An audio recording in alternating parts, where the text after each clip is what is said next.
I had a boss. I won't say which one, but he claimed that he was snowed in the 78 blizzard. Was it 78? Maybe in 72, 74. One of them even years. 76 maybe.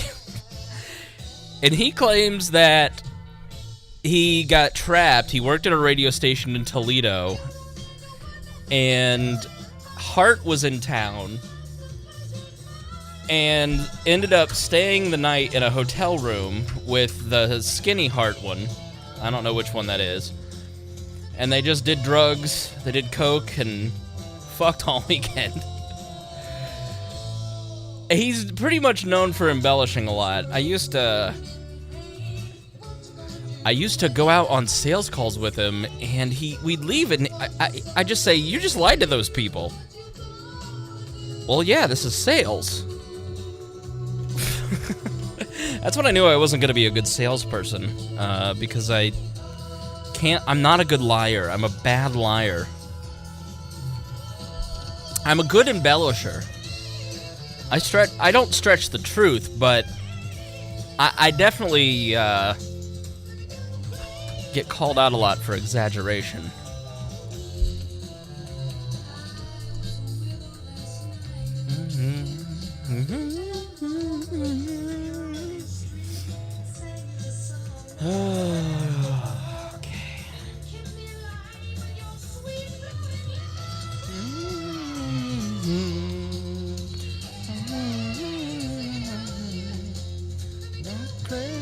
Crazy on you. We're gonna do the Facebook Live on the big Facebook page tonight, and I have some strong words for the big Facebook page. I kind of fucking hate them.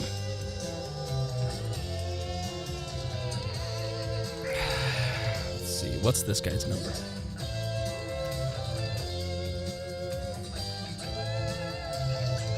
There's a Southern rock playlist on Spotify that is killer.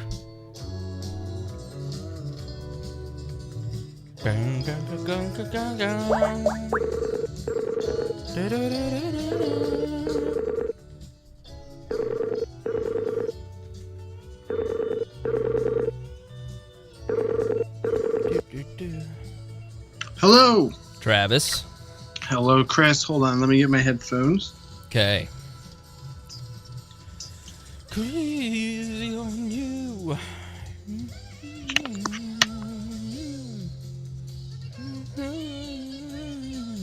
All right. Can you still hear me okay? Yeah, you sound good. How do I sound on your end? Sounds great. Headphones are great. Cool. All right, hold on. I'm just fixing some stuff. It's just me. Normally. Oh, okay. Yeah, so normally we have on Tuesdays we do 2 shows a week now. Oh, that's good. And my Tuesday co-host has dad duty. He's like a good father. What? I know. Really, it gets in the way of my needs. Yeah. Almost there. That's great. You guys are doing 2 now. Do you guys have a Patreon page or something going? Yes. So we started a Patreon about a month ago, and a little over a month ago, and we're already up to 1,000 a month. Oh, that's great. Yeah. My roommate, he's basically a professional podcaster now too, thanks to Patreon. That's awesome. What does he podcast about? What's his podcast? He does Last Podcast on the Left. It's like a true crime. Oh, wow. Yeah, I've seen that in the directory. Yeah, they're usually in the top 10 of the comedy section. So their Patreon page is doing great, and he just does that now. That's awesome. Yeah, I've seen that. I always thought it was like a summation of Rachel Maddow and Larry O'Donnell for the day. Well, yeah, that one, they also have a political podcast. It's called Abe Lincoln's Top Hat. So yeah, I've seen that too. Yeah, they're okay. Impressive. Yeah, they're doing okay. So that's great. That's great that you guys started that whole process too, because it's you guys have a ton of fans, right? Like on Facebook, just 85,000 alone. Yeah, 86. I've been shit posting hard the last couple weeks, and we're just blowing up as a result. That's great.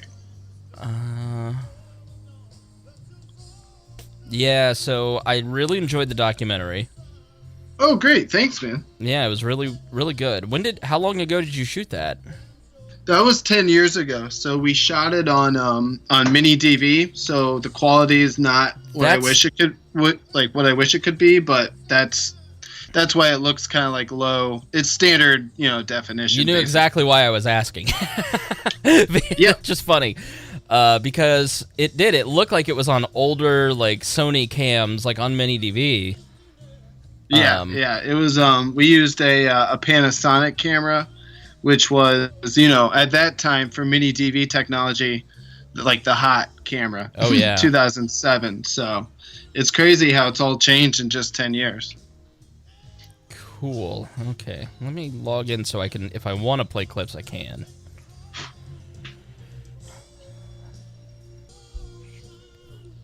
We normally stream into a group, and that's part of the paid deal, but I'm putting it on the big page since we have a guest. So that's what's taking so long, so I apologize. Oh, no problem. And then will this link, or will there be a podcast link that I'll be sure to share it later in the week too? Yeah, I'll send that to you tomorrow. It'll go out tomorrow morning. Gotcha. Okay, cool. Some people will hear it tonight because they're part of the Patreon deal, so they get it early. Oh, right. That makes sense. All right. Let me shut that off. Okay, rolling. Backup rolling. All right, we are live to the Facebook page. It's Travis Irvine, or how do you say it? Oh, it's Travis Irvine. Yeah, like Irvine, California. All right. I thought I had it right, but just to make sure. Okay, here we go. Welcome to We Are Libertarians. I'm your host, Chris Spangle. We Are Libertarians brings you all of the irreverence modern politics deserves. We explain to you what is happening in our world today and how we can fix it by thinking differently. Essentially, we make you sound smarter when you talk with your friends. Please be sure to rate and review us on iTunes, like us on Facebook, subscribe on Patreon at WeareLibertarians.com. In exchange for your support, in supporting our program, we give you all kinds of bonus content and freebies. We're always taking your questions and comments via email at editor@wearelibertarians.com. We dive deep into analyzing current events in society from a libertarian perspective. This show is for adults by semi-adults, and the language can sometimes be strong and offensive. I'm your host, Chris Spangle. This is a rare We Are Libertarians. Normally we have a whole cast and crew of people. We're streaming to Dear Leaders Court, our Patreon-only subscriber group for those who donate $10 up a month. But tonight we are streaming to our big Facebook page, and so many of you are seeing us for the first time, and welcome. And I am normally Harry is here on Tuesday night, or Greg or Kat are playing backup, but tonight I'm by myself interviewing a good friend of mine. His name is Travis Irvine, and he is Documentarian. He just made American Mayor, which you can find on Amazon Prime. Let me bring Travis in. Travis, how are you doing? I'm doing great, Chris. Good to be with you. Thanks for having me. Yeah, so we've been Facebook friends, I think, since you ran for mayor. When did you run for mayor of what town and where? Oh, gosh. I ran for mayor of my suburb town, Bexley, Ohio. It's a suburb of Columbus, Ohio. And that was 10 years ago, Chris. 10 years ago, when I was just a dumb 24-year-old kid with dreadlocks. Now you're a dumb 34-year-old with semi-normal hair. Yes, exactly. Now, what do you do for a living? You are a comedian, a documentarian. What are some of the things that you're involved in? Yeah, I mean, I'm basically a journalist, a filmmaker, a stand-up comedian, and political activist and consultant, usually on the libertarian side of things. And in between all four of those things, I've somehow made a living for about 10 years now. So it's kind of exciting to see it all culminate and kind of blend together. And, the documentary American Mayor is kind of the perfect combination of all of those things. So you ran for mayor 10 years ago of a small town outside of Columbus, Ohio, and you're just now getting the documentary out? Is that what took you so long, essentially, I'm asking? Well, I would love to say that I was just on Libertarian time, but there was actually a whole process that we went through. We shot the documentary in 2007. That's when the race was. Spoiler alert. I do not win, but you should still watch the documentary because there's a lot of good lessons as to why everyone absolutely should get involved with the local political process. If not, keep getting involved more so from there. It took us about 2 years to edit down the documentary. We had about 16 to 17 hours of footage originally. So 2008, 2009, I actually relocated outside of Ohio to D.C. and New York City. And that's where we finished the documentary. First, we made it an 80-minute epic, and it went nowhere. No festivals took it. So we brought in another filmmaker friend of mine, who helped us cut it down to 40 minutes, and that makes it technically a short film by the standards of the Academy. And so once it was a short film, that's when we started to get into film festivals in 2010, including the Cannes Film Festival, Atlanta International DocuFest, and the Palm Springs Short Film Festival. And from that festival run, we got a distribution deal with a company called Indie Media Entertainment out of Irvine, California, which I thought was a great name and a good sign. But then these people at Indie Media Entertainment just stole the movie from us for 4 years, and they didn't give us any money at all. They distributed it on their website and on Amazon.com, and then gave us none of the money. In fact, we finally had got a lawyer, and we checked on everything. They are no longer allowed to operate in the state of California because they did not pay their taxes. I guess they are also very libertarian, but they also never paid us. So. Thanks to the improvement of technology, because the movie was already on Amazon, the last 3 years we've been working on basically with a lawyer and getting all the legal ducks in order. We've taken back the movie, and we've got it now on Amazon ourselves. And thankfully, now Amazon has improved to the point where you have Amazon Prime, and people can watch it that way. So it's been a journey, but I'll be honest, Chris, after the 2016 election, I think there's no better time for this documentary. I feel like 2017 is a good year for young people, millennials, good, honest, working people, libertarians on the right and progressive Bernie Sanders people on the left to both get involved with the electoral process and start changing our government for the better. It's hard to sometimes when you have a friend who asks you to watch their stuff, you go, oh no, because you never know what you're going to get. But I watched it, and I genuinely enjoyed it, and I thought that it was really good. It was a really good documentary. It was a really good example of what goes into a libertarian race from start to finish. Can you kind of give us a summation of what happens? I mean, don't give away all the surprises, but just a summation of the plot. Yeah, absolutely. I mean, you're absolutely right. It's a good point. Again, I was kind of just an ambitious filmmaker, comedian, 24 years old. I had actually just moved back home after going to college, like any good broke millennial would. And I was kind of questioning what I wanted to do with my life because I knew I wanted to make movies, but I knew I was interested in politics. And essentially this opportunity opened up in the southwest corner of my hometown of Bexley there in Ohio, where my neighbors were having a problem with City Hall. Essentially, the southwest corner of Bexley didn't have any representation within City Hall or on City Council.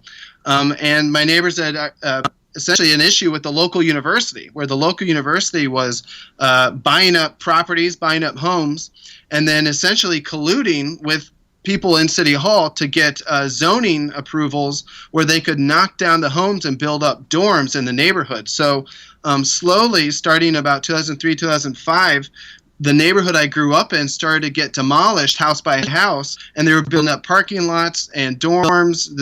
Currently, there's a giant dorm room right next door to my parents' house there in Ohio. And that's what the issue was. So what changed in 2007 was, again, I was back from college, but our mayor, who had been mayor for 30 years, somewhat of a career politician. I will say everybody loved him, so did I, but he was retiring. And so I saw that as an opportunity basically to run a message campaign and jump in the mayor's race and speak up for my neighbors and let everyone know about what happened and what was happening within the southwest corner of Bexley. And, you see it in the documentary. A lot of people in Bexley had no idea. A lot of my opponents, I was running against 7 other people for mayor of Bexley because it's a nonpartisan race and the winner just has to win by 1 vote. So it was a very active year for democracy in Bexley in 2007.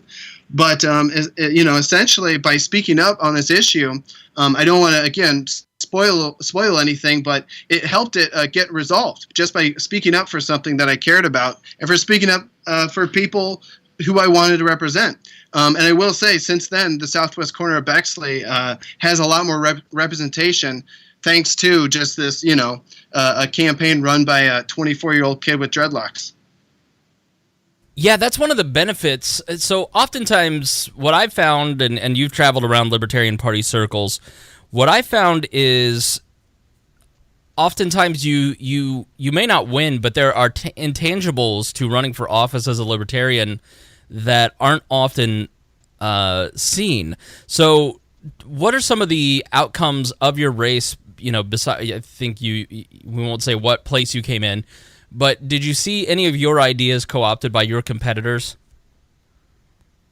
Oh my goodness, yeah. Well, 2007 was my introduction to the Libertarians and the Libertarian Party. I actually got endorsed by both the Franklin County Libertarian Party as well as the Central Ohio Green Party. So I was, working both ends of the political spectrum. But, of course, as we found out in 2016, Bernie people and Libertarian people actually do agree on a bunch of stuff. But at a local level, it certainly counted as well. I focused on issues of, making zoning laws, a little essentially beneficial to everyone, all citizens, not just the powerful university, essentially.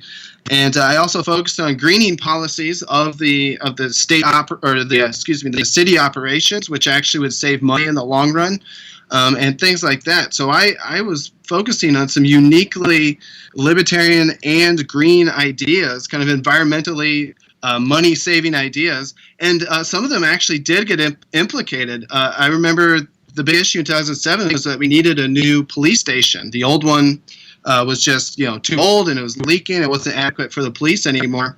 So when the discussion came to building the new one, I was the one who inserted the idea of making it environmentally friendly, making it a LEED certified building, and they actually ended up doing that. And now it's probably the cheapest building that the city owns because it's all environmentally friendly and they save a bunch of money on it. So that's one idea. I think again the bigger thing for me is the fact that 2 years after I ran in 2007, there was a guy down the street in the southwest corner of Bexley who actually ran for city council. He has an actual house and a family and a job and stuff like that.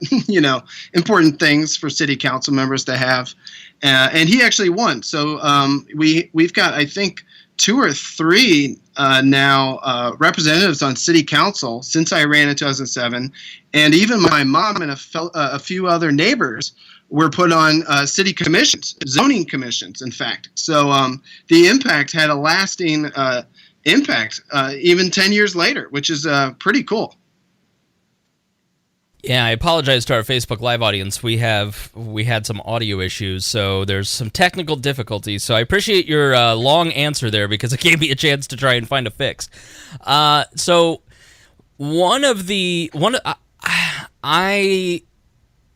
I got really pissed at the beginning of your documentary. I was just like, I was pissed off because you had dreadlocks. And it is... Yeah, I know, they're pretty gross. I know. Well, it's not just the dreadlocks, okay? Here's my issue. Having been the executive director of the Libertarian Party of Indiana for 4 years and working with candidates, you get a lot of candidates who come along who have a lot of ideas about how to run for office, and their ideas for getting attention, I'll wear a Hawaiian shirt in the televised debate. And that's not what people really want. They don't want wacky. They want irreverent but serious at the same time. And so when you started to run for office with dreadlocks and T-shirts and like your interview with the local paper, it just, I was just like, oh, because here's the weird thing about libertarians is that Republicans and Democrats, aren't held to the same standards by the public that we are, and aren't as easily dismissed, although Donald Trump is far crazier than any Libertarian Party presidential candidate ever put forward. You also... Yes, that's true. Absolutely. And as Libertarians, we also feel responsibility for each other. I always say we're a very codependent movement, and we're always like, we feel the responsibility for the candidate in California who's, or the candidate who's in Ohio with dreadlocks. And you're already at a disadvantage being fairly young, but you got feedback from your voting base fairly quickly about that. You immediately changed it, and you went on in your campaign to have a pretty irreverent and funny style in both the debate and in some of the commercials that you shot. And you brought that same different outlook and view, but in a much more professional way. And I felt that was a really important lesson for a lot of libertarian candidates. Oh, yeah. I think it's an important lesson for anyone trying to run with a minor party, or any outsider, really, any millennial, any working person just trying to get involved with the process. Yeah, you do have to take yourself a little seriously. You saw there's a transformation in the documentary where I was almost starting like a joke. I was a comedian, a filmmaker. I'm just naturally usually a goofball in most situations. But yeah, this was a situation to take seriously. It was like, all right, if I wanted to represent my neighbors and actually, we're talking about saving houses here. We're talking about saving homes. So families' lives don't get worse. I think that really kicked in for me. There's even things that we didn't catch on film, like my dad having a heart-to-heart with me about, okay, are you doing this to win? Are you doing this seriously? What's going on? There were off-camera things, too, that also pushed me in the direction of, getting a haircut, going to city council meetings, learning what I was talking about, and, like I said in the documentary, becoming a candidate that my neighbors deserved. And, I think it's a good lesson. Libertarians, Greens, Reforms, again, nonpartisan races, any millennial, any honest, decent, non-political person looking to get involved, take it seriously. But at the same time, stay true to yourself. And I think that's what I try to do, as you saw later throughout the rest of the documentary. Yeah, it was... You started to really seem like you gained some traction, and you probably went through what a lot of libertarian candidates go through, where everybody starts telling you how well you're doing and how much they want to vote for you and how they are going to vote for you, and you start to kind of believe your own press a little bit. And then when your friend tells you the results, you're just kind of dumbfounded a little bit. And I thought you were a very gracious loser in the way that you treated your opponent. Oh, well, yeah, I mean, you definitely have to buy into these things. You really do have to run to win, We saw that last year with Gary Johnson. He was running to win, even though deep down he really just wanted to get the 5% so the Libertarian Party, could be recognized as a national party. And, state by state, the percentages he got actually did help get the Libertarian Party registered as a political party and secured ballot access in a lot of states where they didn't have that before. But yeah, I definitely think that you got to keep the goals realistic. I was running against 7 other people, so we did think somehow there could be some crazy, 8-way split where somehow I scooted home to victory. But again, you see that on election night. You've seen it in the 10 years since I ran. And like we talked about, sometimes the win is not necessarily, the numbers and the actual getting into office. It's about influencing the discussion. The guy that won, John Brennan, he sadly has actually passed away since the documentary. But for 4 years, I could go to City Hall and I could just sit down and talk to the mayor of my hometown about what was going on in my corner. We became buddies, essentially, mainly thanks to a lot of those debates. Again, we had to cut a lot of the footage, but anytime I said anything funny in the debates, John Brennan, the guy who ended up winning, was saying things that were even funnier than me. So that's kind of how we made a connection. And sure enough, he's the one that put my mom and a bunch of other neighbors on zoning commissions. It's crazy, but all politics is absolutely local. When you know the mayor, when you know the people in city council, you can walk on down there and tell them what's on your mind. And so it's pretty cool, really, when it works. Yeah, that's one of the benefits that I've seen with candidates over the years, is that by running for office, they really bond with their opponents, because you're in the same fight together and there is a competitive spirit, and you kind of hate each other, and then you get to the debates and you meet them for the first time after hating them for like a year, and you go, oh, these guys are actually all right. They're nice. And you kind of bond and you switch numbers and you get to know them a little bit, and then your influence can grow afterwards. I think that's awesome that your ability to connect with the people that, and several of the other people who ran for mayor also went on to serve in pretty high up parts of the administration. I mean, this didn't seem like a big town. It seems like a smallish suburb, a college town outside of Columbus, right? So we're not talking about a very widespread mega city, but it can be, even in Indianapolis where we're at.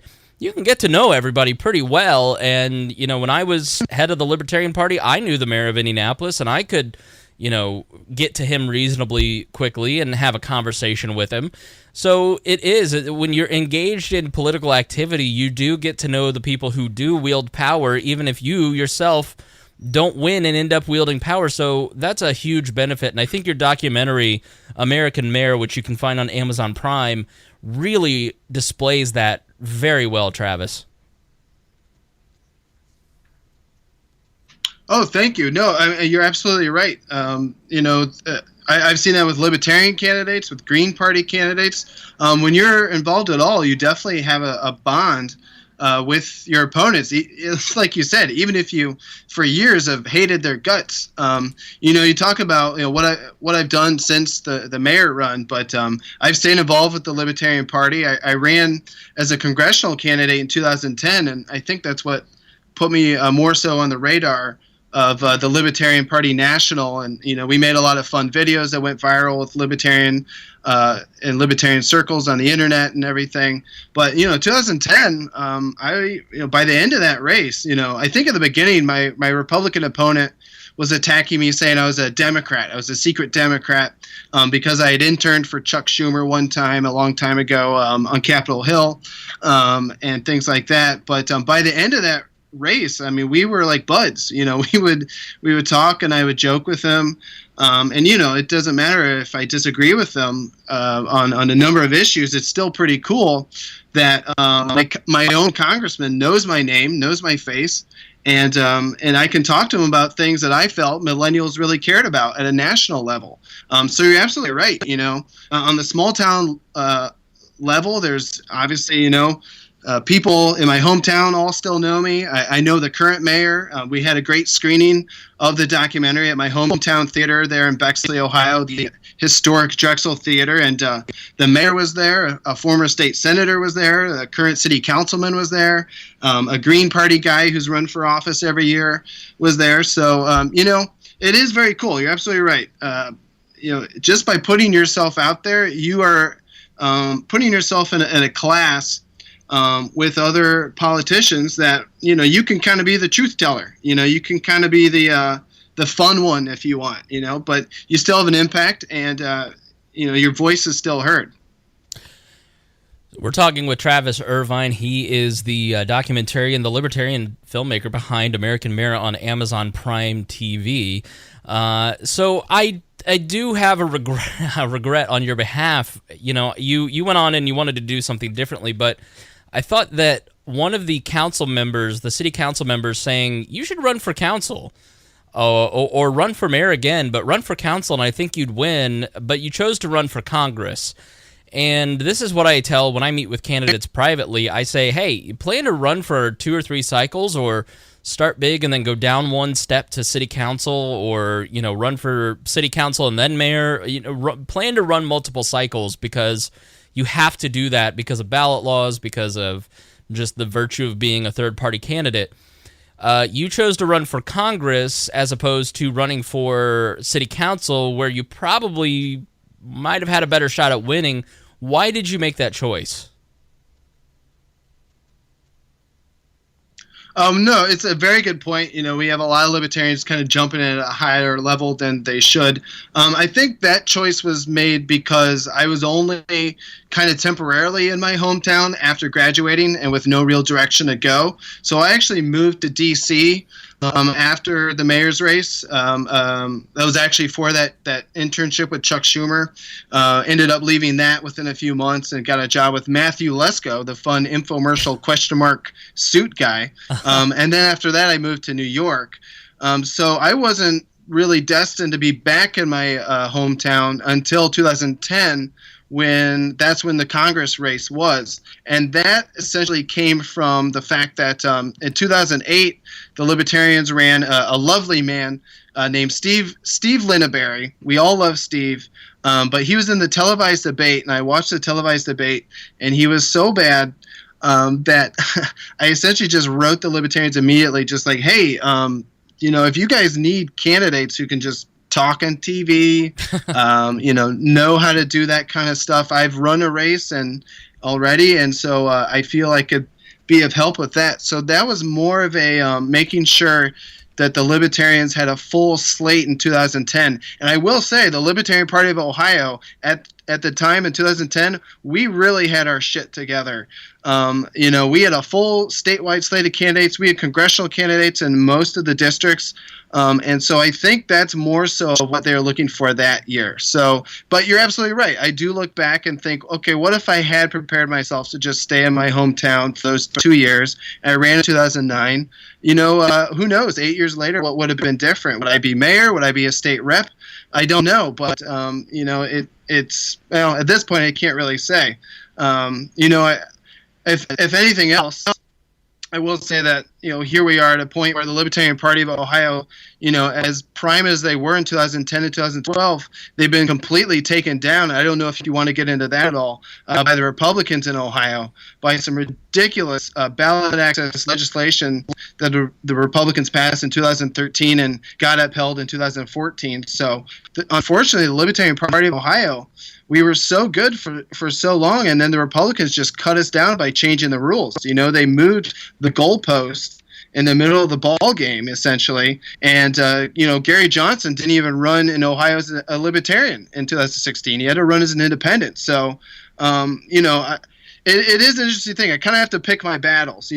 For the moment, my neighbors are fine with the representation we have in City Hall back home in Bexley, Ohio. But, since then and until this day, really, my focus has been on trying to help out the Libertarian Party of Ohio.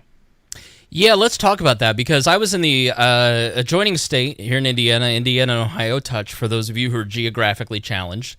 And, I was the full-time executive director of Indiana. Our strongest affiliate at the time, and still kind of is Wayne County, right on the Ohio border. And I got to know a lot of our friends over in Ohio. Kevin Nedler was the chair at the time. Jess Mears was down in Cincinnati along with Jillian Mack. Jess now works for the National Libertarian Party. You had a lot of great candidates, a lot of activity, a lot of strong campaigns like yours and some others. And it really was a hard state to beat. I mean, we were still beating you guys on a lot of different things, but the friendly competition and shared resources over the border and helping each other and working with our 2 state chairs working together, it's really a great time for the Libertarian Party of Indiana and Ohio between 2010 and 2012. And then you guys just started getting killed by the governor of Ohio, the legislature there. Can you explain what happened? Because I know it was pretty bad, but I don't have all the details. So I'd love to hear more about that. And if you're in Ohio, this will piss you off. So Travis, what happened? Well, it all started, again, we were top of our game in 2010 and 2012. 2012, I did some rallies. I was the MC for Gary down in Cincinnati. We had another one in Cleveland. And it really was one of Gary's favorite states to campaign in. And that's because, again, we had it together. And then in 2013, when I believe John Kasich started to really start to think about running for president in 2016, he first had to get reelected handedly in 2014. So the Republicans who have, always, anytime there's a Republican Secretary of State, they would always try to change the rules within the Secretary of State. The Libertarian Party of Ohio would sue the Secretary of State, and we would always win because the Secretary of State cannot make ballot access laws. They cannot create legislation. So the Republicans, having learned this lesson, in 2013, rammed through a new minor party ballot access law called SB 93, Senate Bill 93 in 2013, and they rammed it through, and of course Governor Kasich signed it, because what it was new rules essentially for minor parties to exist in the state of Ohio, and that was you need to get 3% in a gubernatorial race or a presidential race for your party to be an official recognized party in the state.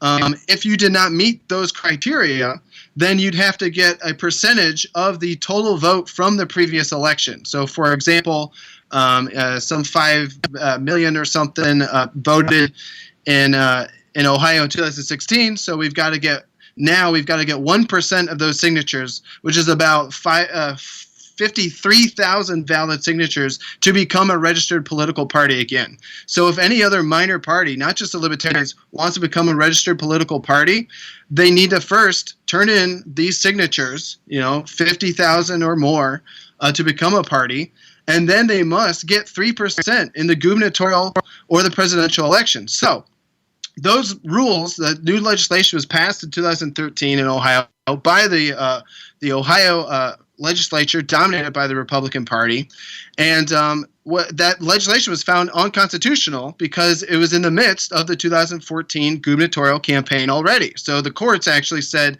this law cannot be imposed until after 2014. Okay, good, we won there. But guess what? They actually the Republicans had another ace up their sleeves, and that is that they basically duped a registered Libertarian in Ohio to challenge our governor candidate, Charlie Earle's signatures on an old law that has never been enforced before, which regards the petition gatherer's signatures on the back of the petitions.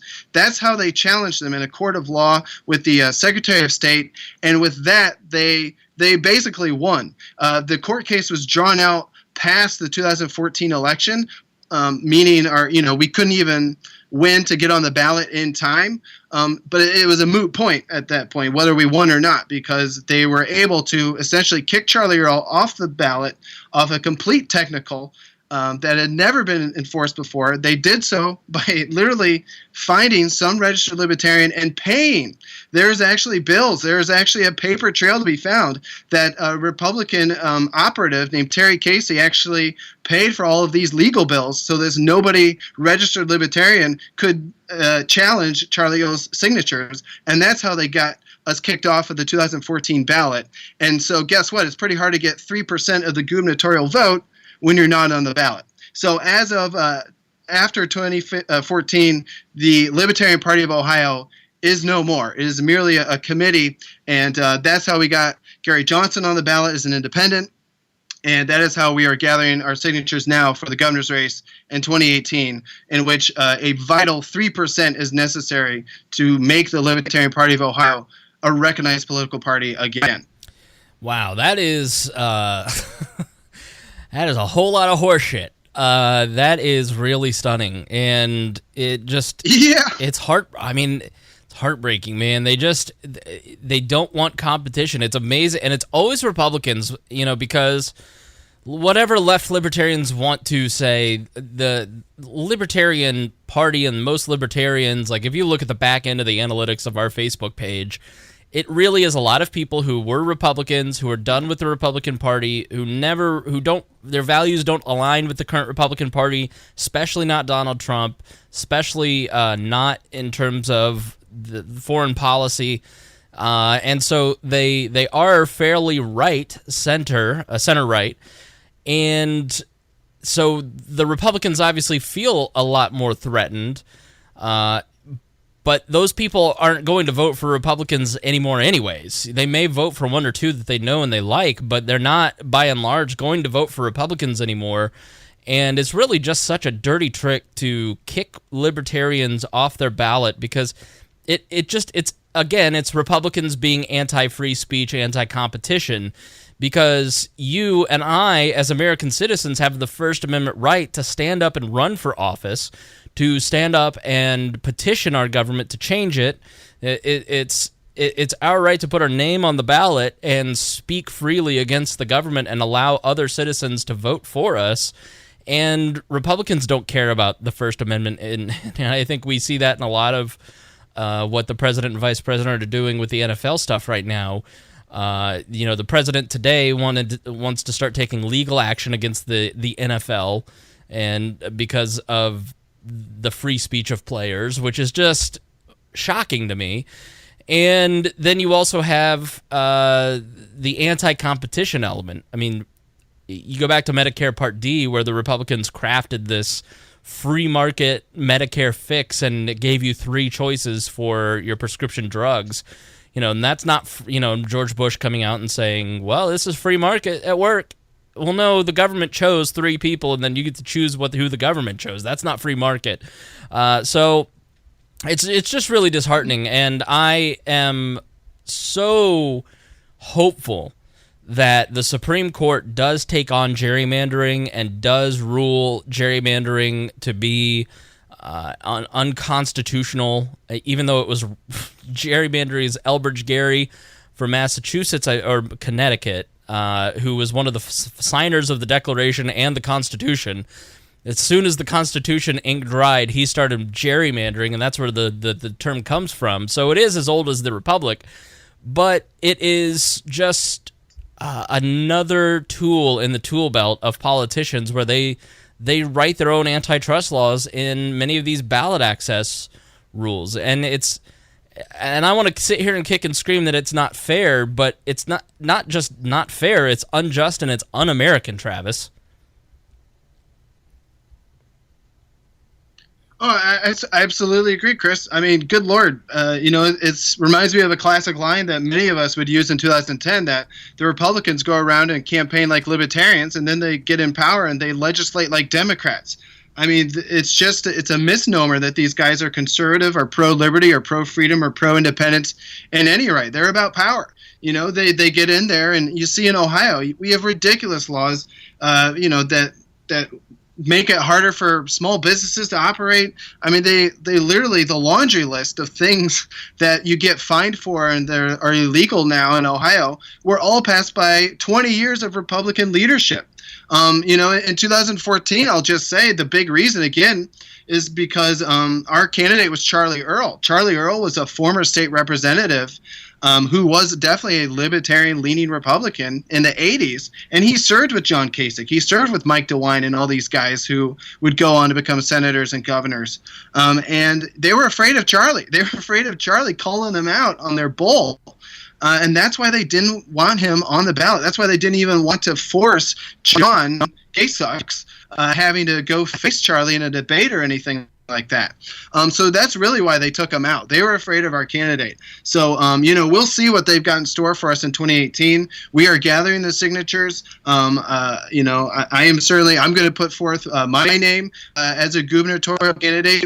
We have to get 3% next year, and we're going to go through every single process that we have to, and we're going to fight the Republicans tooth and nail to make it happen, so we can have a Libertarian Party presidential nominee on the ballot in the state of Ohio in 2020. All right, again, we were talking to Travis Irvine of the documentary American Mayor on Amazon Prime. Please go check it out. I want to ask you what you're up to now, and my final question here. I mean, what are you working on professionally? Oh, well, absolutely. I mean, this documentary is finally out there, after 10 years of,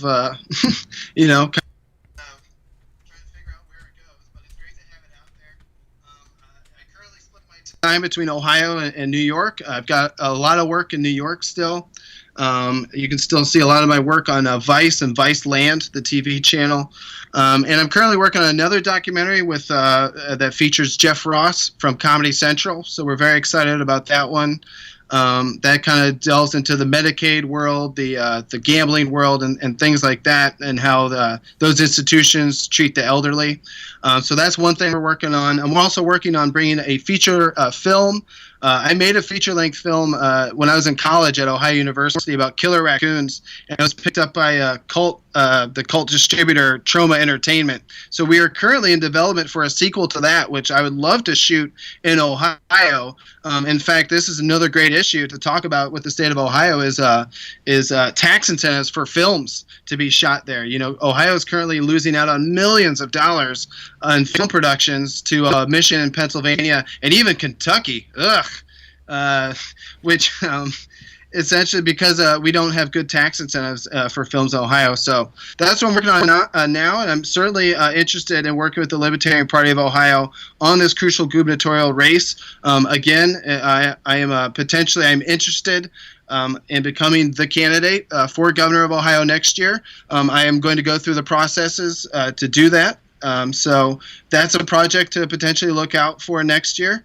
And beyond that, I'm just still doing stand-up comedy, which I think keeps me grounded. That's what kind of keeps everything fun, but also, keeps me sane, I think, to kind of go around and tell jokes all around the country. And I finally got a comedy album out as well that we could plug. It's a Guy from Ohio.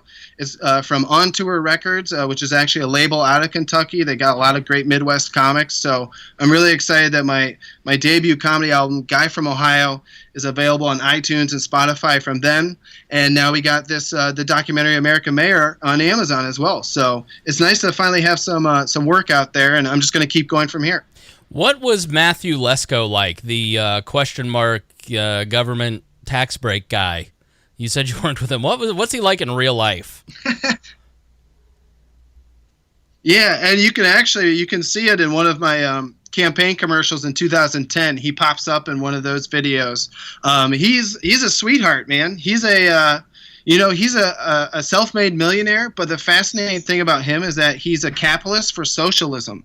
He would literally take government programs, copy and paste them, put them in a book, and then sell them to people because the government wasn't allowed to advertise the programs. So he literally was just a capitalist for socialist programs, which I've never seen anyone become a millionaire that way. It's very unique. The only weird thing about him is that he will literally always wear one of those question mark suits no matter where you meet him, no matter where he is. He exercises in question mark exercise outfits. He drives a question mark covered car. He drives a question mark covered scooter. But he was always very supportive to me, and you can see it throughout the years. I worked for him in 2008, but he'll pop in and help. He was in, again, that campaign commercial in 2010. He was in one of my videos for The Guardian about climate change back in 2015. So, he's a great guy. I can always just hit him up again and see if he wants to work on anything, and he's usually down. But he will be wearing that suit. That's amazing. I think I saw something on your Facebook, and I don't know if I probably should have asked before I brought this up. Did you work with Roger Stone at some point?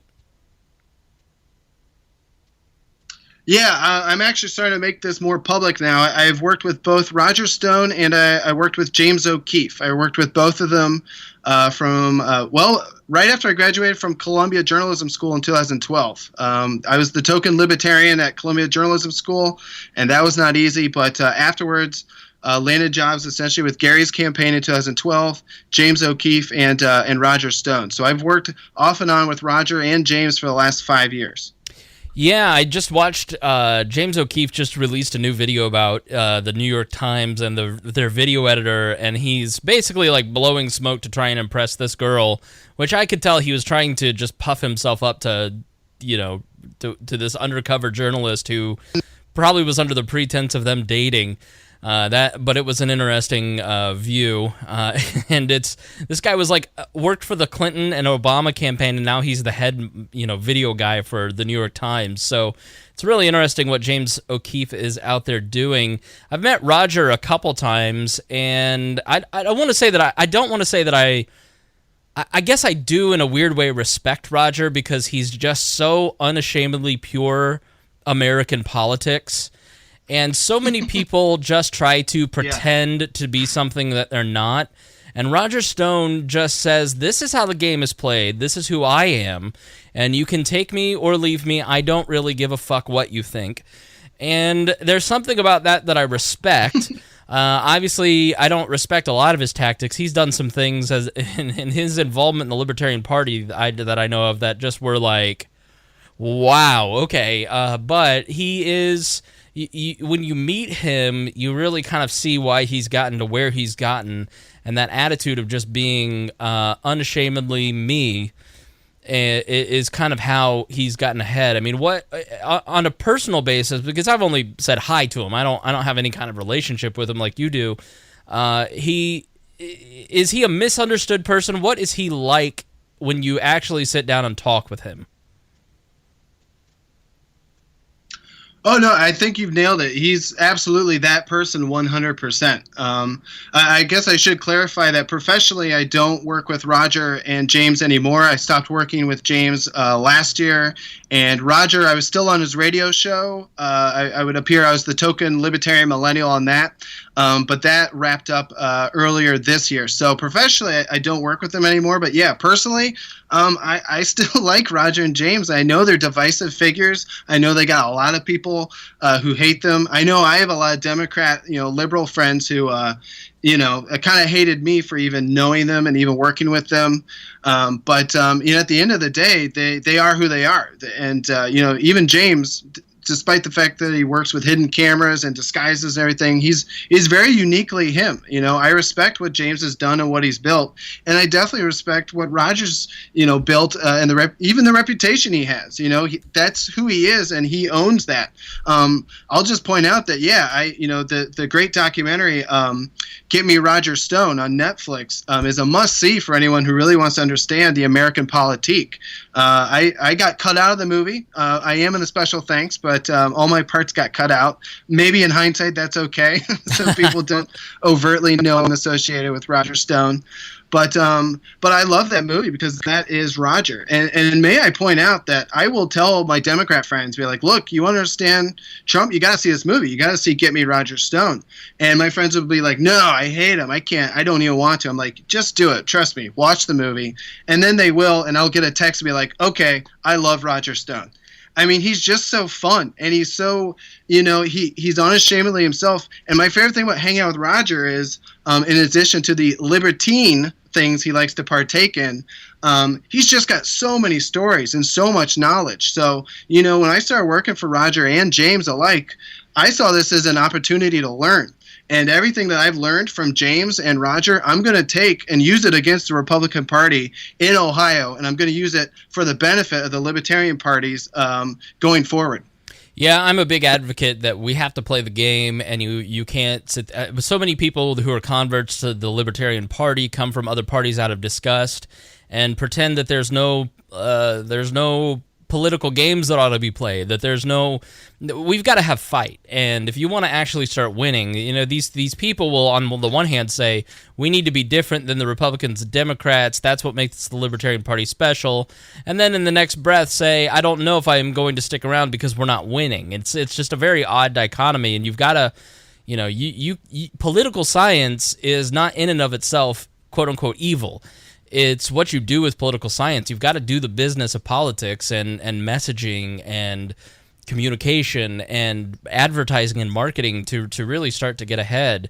Roger, you may be a good person to ask to kind of verify one of my theories, but Roger was involved in the Gary Johnson campaign in 2012, and he was going to a lot of Tea Party Libertarian things and was around Gary a lot in 2012, traveling a lot.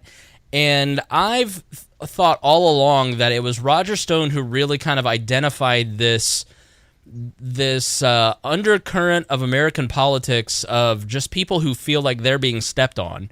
And we'll talk about that in a little bit, but he kind of really has to be the one in my mind to say to Donald Trump, here's your market. Here are the people that you need to go after. It is the white middle class. I mean, people want to portray Donald Trump's following as some sort of lower class, dumb Duck Dynasty crowd, and I'm sure that's part of it, but a lot of the people that I've seen at Trump rallies are just middle class, white America who are just pissed off and feel like they're being left behind, and Trump has kind of gathered that audience around himself and messaged to them all along and hit their sweet spot with things like immigration.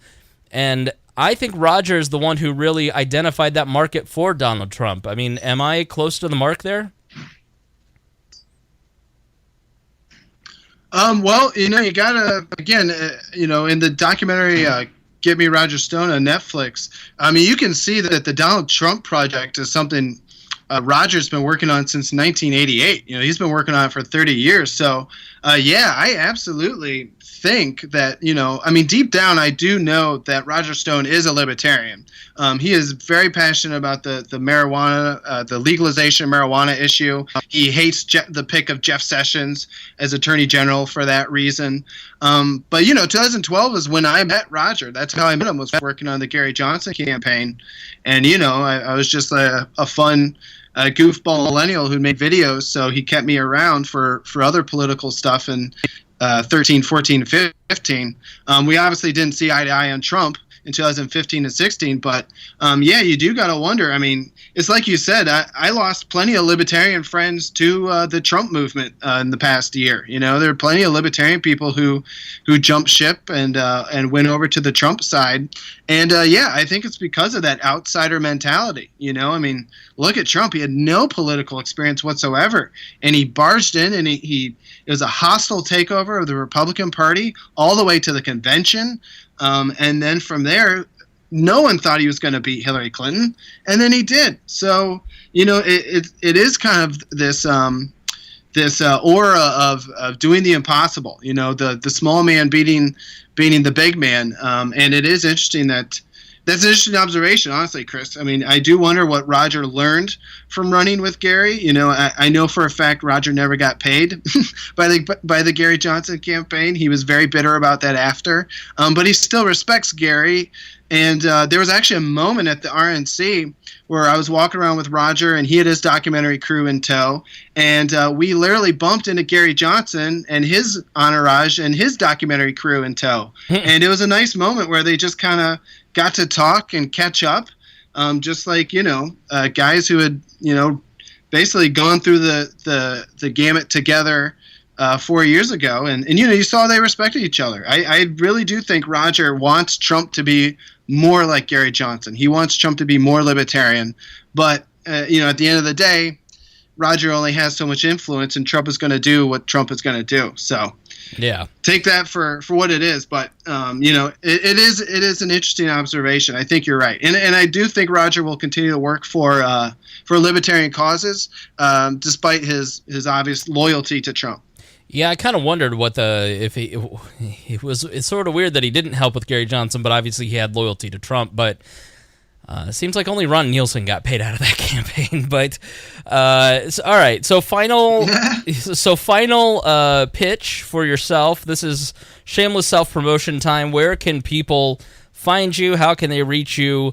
And what do you want them to do for you?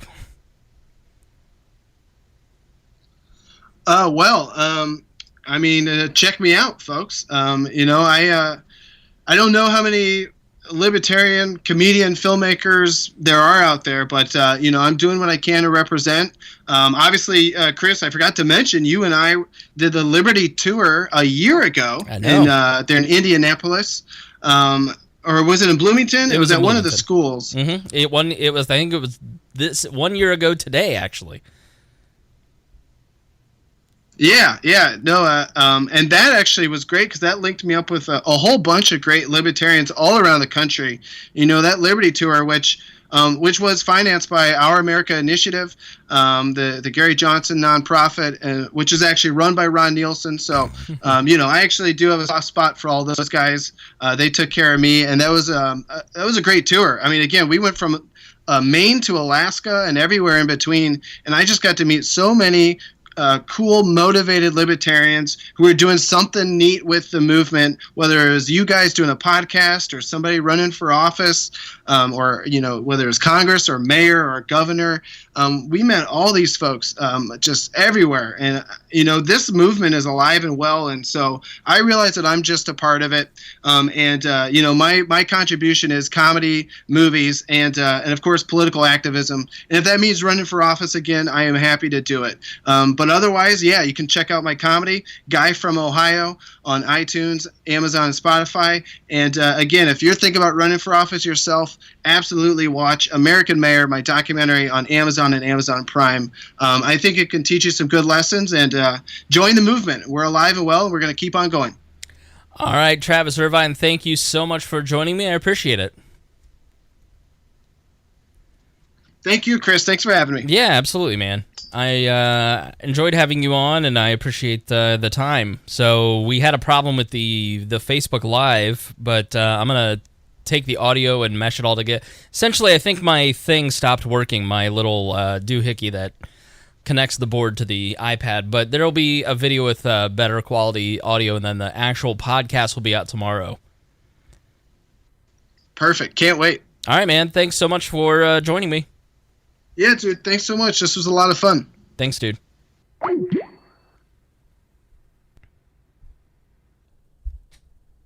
Hi, everyone. My name is Chris Spangle, and I am the founder and for all intents and purposes, the editor-in-chief of We Are Libertarians. For those of you who are new to the Facebook page, I just kind of want to introduce who we are. I'm frustrated with the community that we've got here on our Facebook page, so I just wanted to go live. I'm recording this, so we're going to put this actually on our podcast. We are first and foremost a podcast. We started in March of 2012. I was the executive director of the Libertarian Party of Indiana. At the time, I was a full-time political operative for the Libertarian Party, one of just a handful at the time. Now there's almost none. Various things like ballot access have killed many of the state affiliates. Despite me having I went on then to work as the marketing director for the Advocates for Self-Government, which is the quiz people. If you've taken the world's smallest political quiz, that's who they are. I now work for a nationally syndicated radio show, and over the course of the last almost 6 years, we've grown into a multi-channel, multimedia. We're starting to become a company. It's been amazing to take a hobby and turn it into an actual company. And so many of our great fans, we have about 9,000 listeners per episode on We Are Libertarians, which puts us in the top 5% of all podcasts, which is somewhere probably half of some of the bigger libertarian podcasts still. So it's great to see so many libertarian podcasts have so much success. And that is where we do most of that is the product that we focus on most of the time. And the Facebook page has grown, and I kind of hate our community on it. So I wanted to do a Facebook Live to the Facebook page, hoping to have kind of a conversation with many of you, because it's frustrating to me. We have such an amazing audience of listeners who are very engaged in thoughtful political dialogue, and many of them are in our Facebook group. We have two groups, one for our paying customers and one for our fans, which you can find at wearelibertarians.com. And then we've got the page, and we do videos and have a YouTube and many of those other things. And I don't think that it's this page. I'm not attacking you personally, dear Facebook liker. I think it's just a trend that I'm seeing in society. I work, like I said, for a nationally syndicated radio show, and I do the digital for them, so I interact with tens of thousands of people a day. And I see many of the same trends across the spectrum, and across the spectrum being a key word there, across these different Facebook pages. And for something that I run, I want to try and do better. I'm frustrated by the binary nature of social media. So I think what happens with social media and humans in general is that we want to try and get everything down to two choices. It's either left or right. It's good or evil. It's Republican or Democrat. It's just always, one or the other. Because the way that the human brain works is we want to preserve calories. So if you're thinking too much, then that means your brain is working too hard, and it doesn't like that because it wants to survive, because in reality we're animals. And so what it does is it tries to narrow down choice into two choices. And then it works less that way. And so we are able to survive and propagate the species. But the problem with that is that human nature and human behavior is so much more complex than just two choices. And I think that many of you who are watching this or listening to this on the podcast understand that. And that's why you're fans of We Are Libertarians, if you're fans. Many of you on the Facebook page make it quite clear that you're not. But I'd love for you guys to be. I'd love for you guys to check out the podcast, for you to engage in dialogue with us, and to try and understand where we're coming from a little bit more. Because that's... I read every single comment on the Facebook page, and I'm always interested in what people have to say and the different ideas that they have. But I also get tired of the dumb comments, and I'm probably not as gracious as I should be. I probably shouldn't have access to our own Facebook page. I get pissed off, okay? I get mad. And I think if you're a libertarian who has been in the libertarian movement for 15 years, or any just libertarian, period, you go to these Facebook, you listen to talk radio, or you turn on Rachel Maddow, and you just go, what a fucking idiot. And I just expect our people to do a little better. So what we do here at We Are Libertarians is try to bring nuance to politics, and we also try to do it in a fun and different way than you might have seen anywhere else. If you listen to our podcast, what we do is political. It's like Meet the Press meets Howard Stern, or to give you kind of two big cultural references. It's like you're sitting around with your friends around the dinner table. This is literally my dinner table that I grew up on. My spiral notebook imprints are all over the table here.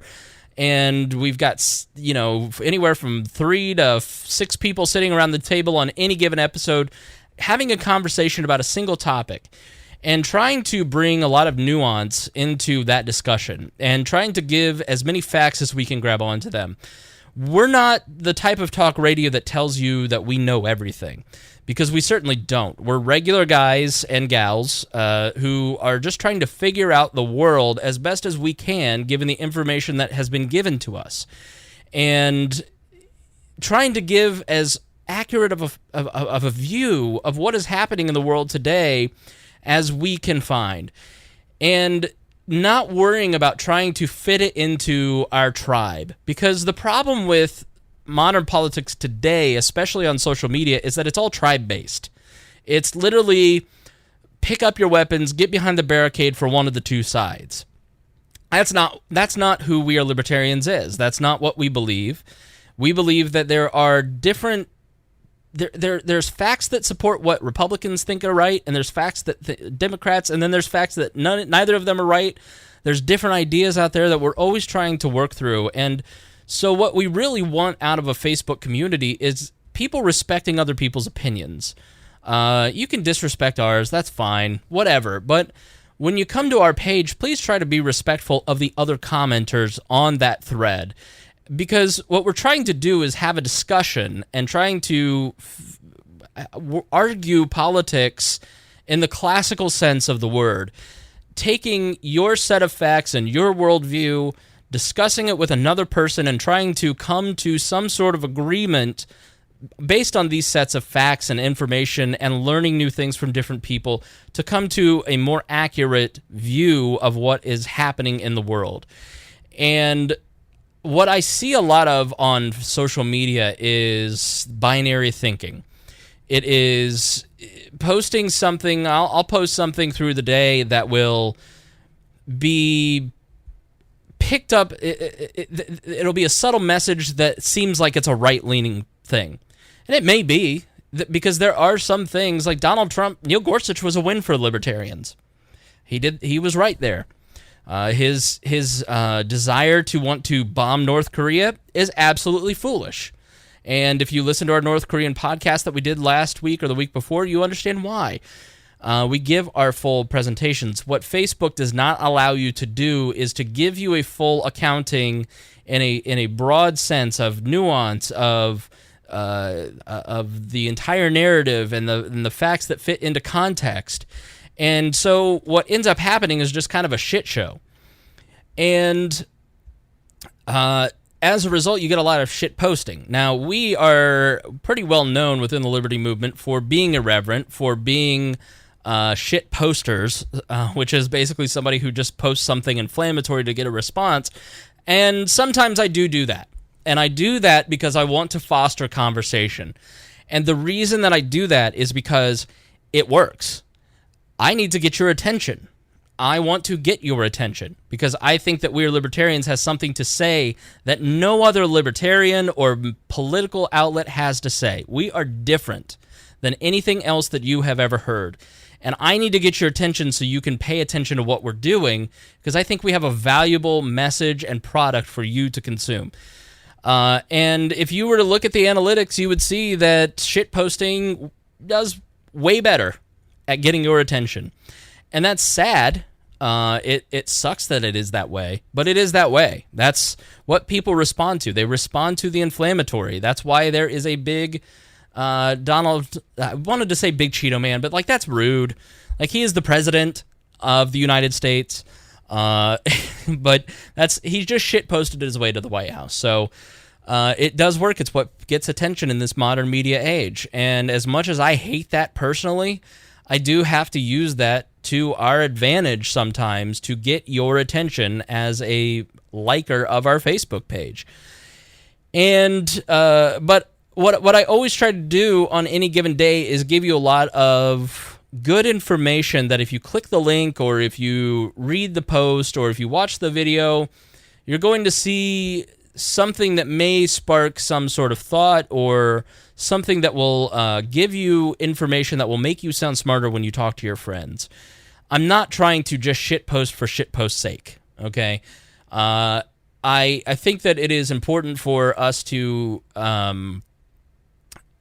have fun, not take all of this so seriously, to have an authentic and open and honest discussion about politics without so much emotion and temper and anger and just junk. Like, it just sucks. Like, it sucks to log on to Facebook every day. I don't know about you guys. I'm tired of it. Like, I have an iPhone 7.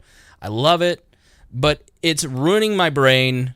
It's ruining my life because I'm logging on and I'm just looking at a bunch of angry people saying a bunch of dumb shit all the time. And I'm sick of it. Like, I just hate it. And what I just don't want our community to be like that. I don't think libertarians should be like that. Yes, there are things that we should be angry about. I'm angry about a lot of stuff when it comes to politics. You take something like North Korea. It's so easy for some of these conservatives to sit there and say, just trust the military. They know what they're doing. Donald Trump has information that you don't have. Well, yeah, that's true. Okay, I'm just a libertarian podcaster. But I also, as a professional communicator, understand propaganda when I see it.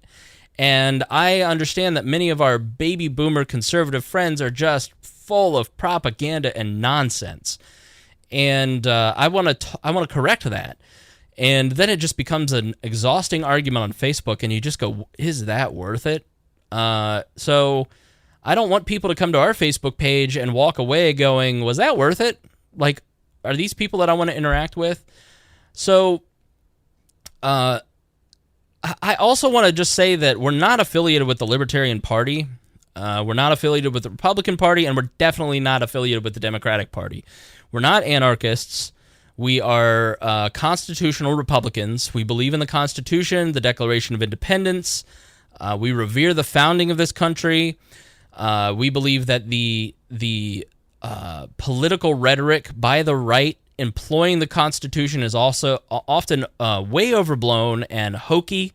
Like, you look at Mark Levin's set and you just go, like, dude, you're being over the top. Of course, there's the declaration behind me, but but at the same time, like, I genuinely love and respect any libertarian who is doing anything to further their view of the libertarian cause. We promote Roger Paxton and the Lava Flow. Roger is an anarcho-capitalist who is somebody that I don't agree with in a lot of ways, but I promote his show because I think he is a valuable voice in the libertarian movement.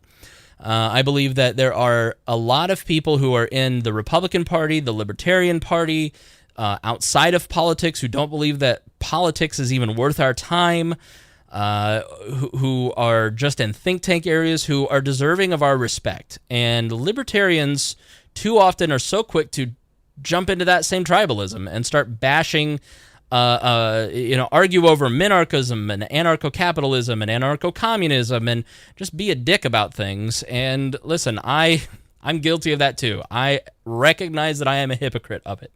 And because I knee-jerk react like so many of us on Facebook, and I try to do better.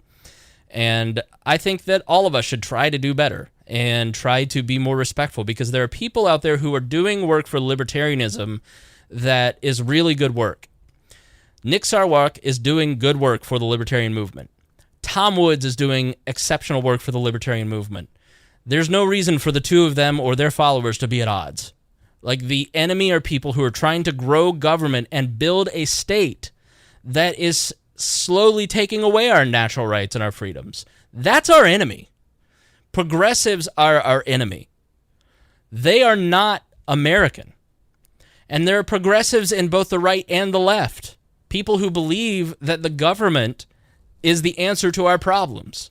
That worshiping a standing military is more patriotic than exercising your First Amendment rights. That's not what the founders ever intended. It's not. Now, when I say standing military, I don't mean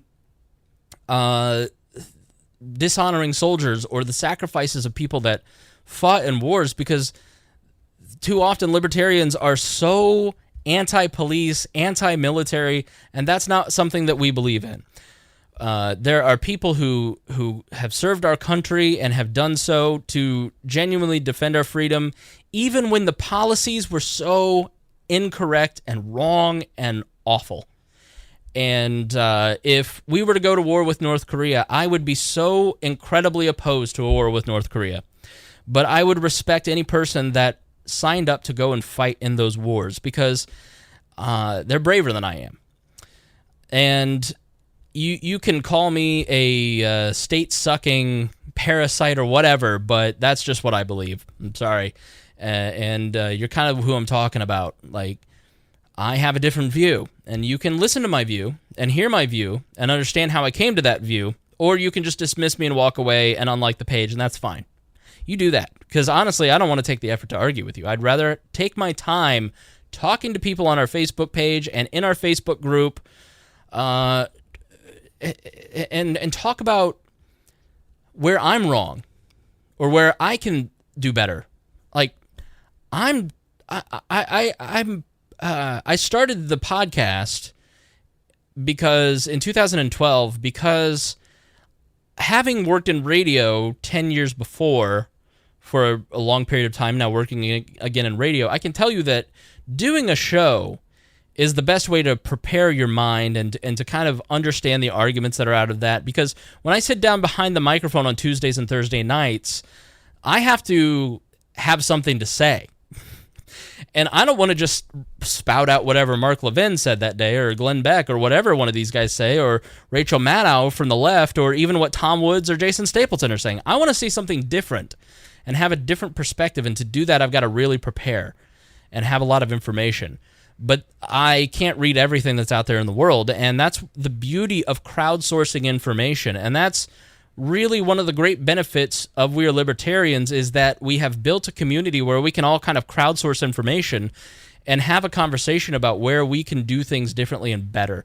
But it demands that people treat each other with respect and call me out when I'm not doing that. I'm petty. Like, I'm real petty. It runs in my family, okay? I'm from Southern Indiana. And if you know anybody from Southern Indiana, they're a pain in the fucking ass. And I admit that. So I just wanted to take a chance to kind of introduce ourselves, introduce what we do, introduce the kind of community that we would like to build on this Facebook page, and invite you to be a part of it. And I block people sometimes, but that's just when they're just way over the top. But I figured if I said kind of who we are and what we believe in and how we kind of do things, that maybe some of you guys on the Facebook page who see our posts pretty regularly would kind of help self-police a little bit, and just help us, if you believe in what we're doing and the values that we believe in, that you'll kind of help reinforce those. You know, even if you don't agree with the policies or the principles of what we're saying in some of the posts, that you will offer a differing opinion in a way that helps us understand where you're coming from, as opposed to just sharply calling us an asshole. Because I just don't like I'm a professional communicator, and I am a petty piece of shit, and I'm just going to be better at being a petty piece of shit professional communicator than you are, and I have a lot more time than you. And I just would rather not spend my time being a petty piece of shit all day.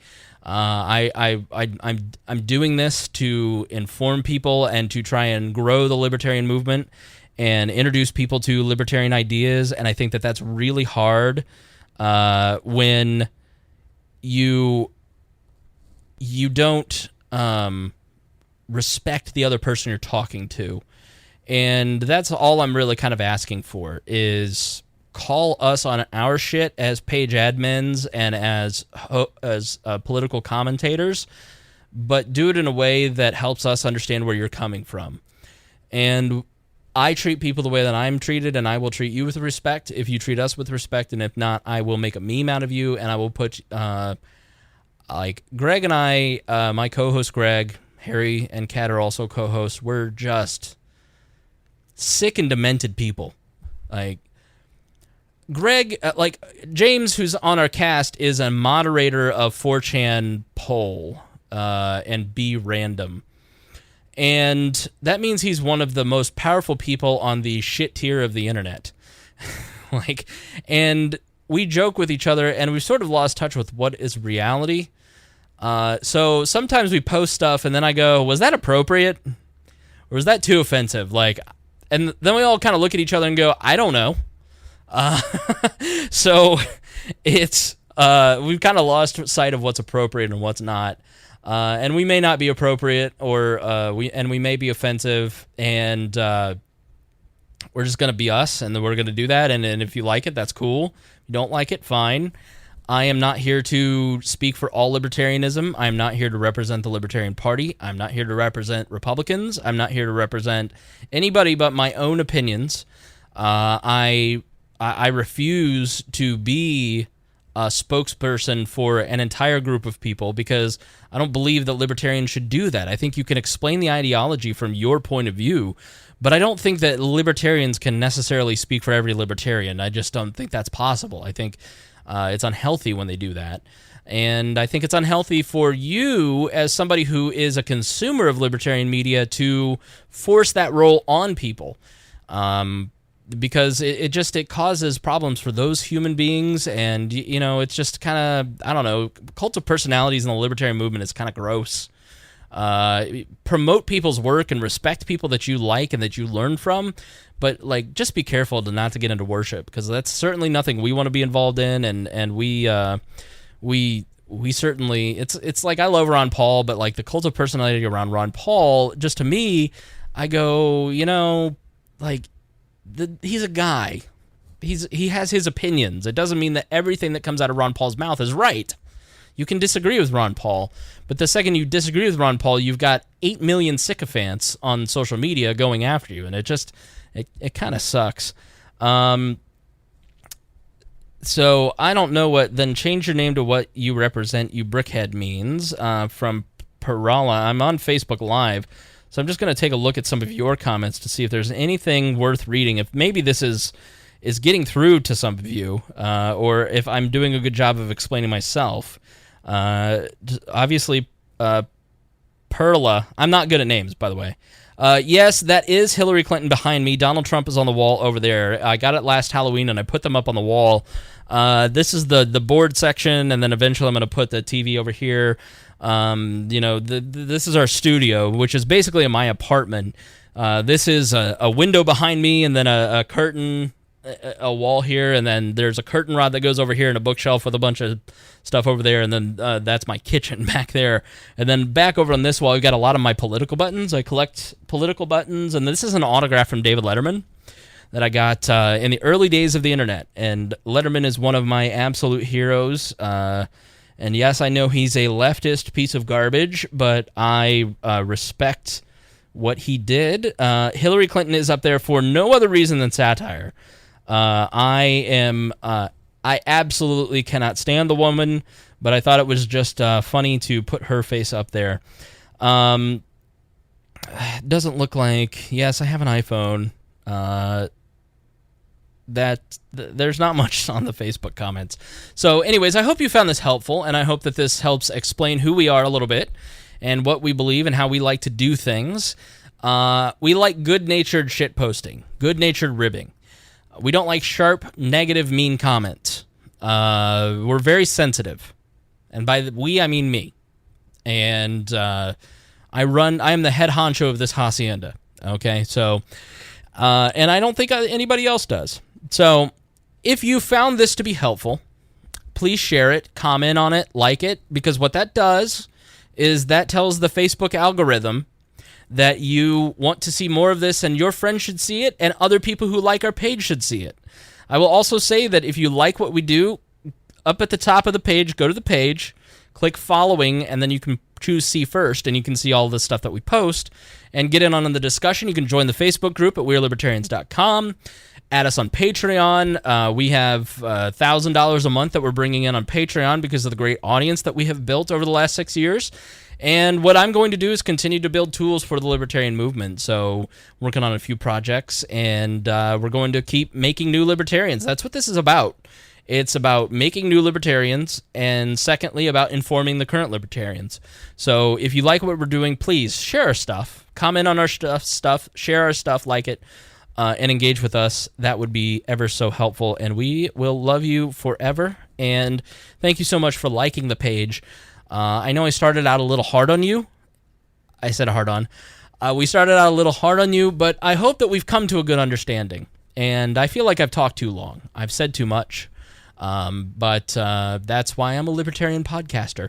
And no, this is not my mom's basement. This is my luxury apartment in Indianapolis. And if you think about stealing this stuff, I have cameras, and I will shoot you if you come in. So, all right, thanks for joining us here on this episode of We Are Libertarians, and thank you for being a part of what we do here. I greatly appreciate you being a part of the libertarian community and working to make it a better place, and for keeping us honest, as I will always keep those dirty statists honest as well. So, thanks, and we will see you next Thursday.